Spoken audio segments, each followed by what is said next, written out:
Please don't cancel me.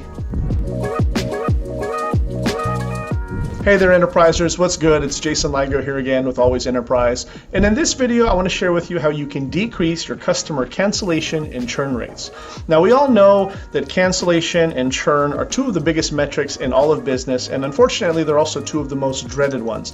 No one likes looking at cancellations. No one likes having to refund. And if you're in a service-based business or any other business that requires a subscription-based service, you really don't want to look at churn. Churn, of course, is the rate at which they cancel or fail to renew said subscription. Unfortunately, that's something that can really take a big hit on our business, and it's income that we rely on, income that we're hoping to come in every single month in order to sustain the business. It's something that absolutely stinks. It's nothing that we want to experience ever, but the reality is it is something that exists. And so what I want to do today is offer you 3 different ways that you can likely decrease and minimize this type of thing from happening. What we want to do is create good customers, but we also want to create a long-lasting effect with the relationship as far as how long we can keep customers around.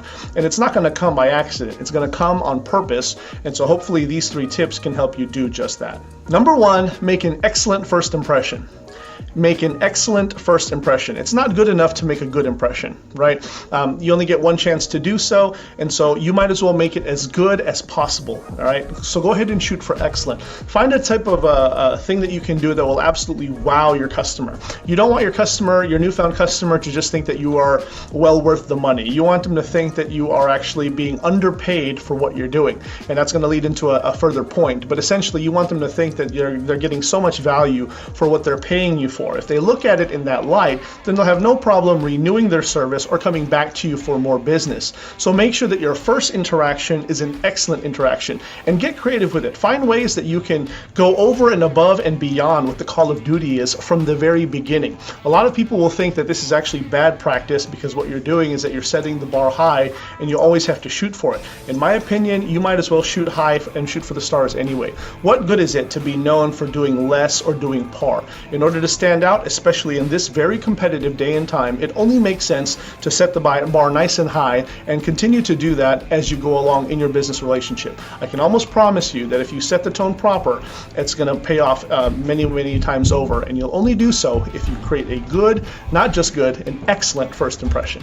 Number 2, further deepen and establish the relationships through ongoing communication.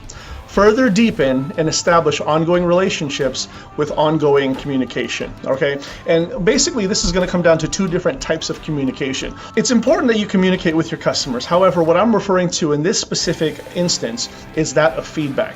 Feedback and analysis, which continue to do a pulse check on your customers so that you can really see how they're doing beyond the surface, all right? I find that what's interesting is that a lot of business owners don't really take into account how their customers are doing until after the customer wants to leave. That's when they do the feedback or the survey call, right? In my opinion, it doesn't make sense to do that. Why not see how they're doing and get their feedback and get their customer service survey and get, all this wonderful analysis? Why not do it when they're happy? Why not do it when they're still paying for the service, as opposed to when they want to leave you, all right? But sadly, that's the mistake that a lot of businesses are doing right now. They only dig deep into the pulse, into the mind of their client, when that client is ready to no longer be their client, or when they're ready to jump ship and go to another service, go to the competition, or just, end their relationship altogether. I think it's bad business practice. So make it a point in your business to continually check the pulse of your customer by asking for feedback. And go ahead and ask them to be brutally honest, okay? Have some tough skin and be don't be afraid to take some constructive criticism and find some things that might ruffle you the wrong way, okay? At the end of the day, the customers have some really good insight that can only be seen as a customer and a consumer rather than someone like you who's the business owner, and you tend to look at this as your baby. You'll value their relationship by valuing their opinion. This will help you further your business because you know that they're giving you good advice. Number 3, escalate value through continuous offerings. Escalate value through continuous offerings. I think that this is probably the most overlooked technique as far as retaining a customer. We all know that we want to keep the customers and keep them happy. However, the only way to really do so is to continue to offer them more value. Along with that, you also want to ask for more business. What's a better way to get a customer invested into you than to ask for more investment? And I think that this is a big sticking point with a lot of customers, a lot of business owners, A lot of business owners will say, this is kind of a sticking point because they're like, well, they're already paying for my service. Why do I need to charge them extra? The truth of the matter is, the more in depth that a customer can get involved with you by way of you giving more value, then it's going to be a lot harder for them to leave you, because again, they look at it as how much money they have invested. Now, obviously, this goes without saying that you can't just ask for more money without, of course, giving fair value in return. So what I would encourage you to do is to continue to craft new offers, new programs, new services, new products, new spins, new different things that they could add on to their existing service that, again, just get them deeper involved with you and more loyal to your brand. Obviously, as long as you're providing fair measure of value, then there's no reason why they're not going to be willing to pay you extra money and tell their friends all about you too, so that you can go ahead and get more business that way as well.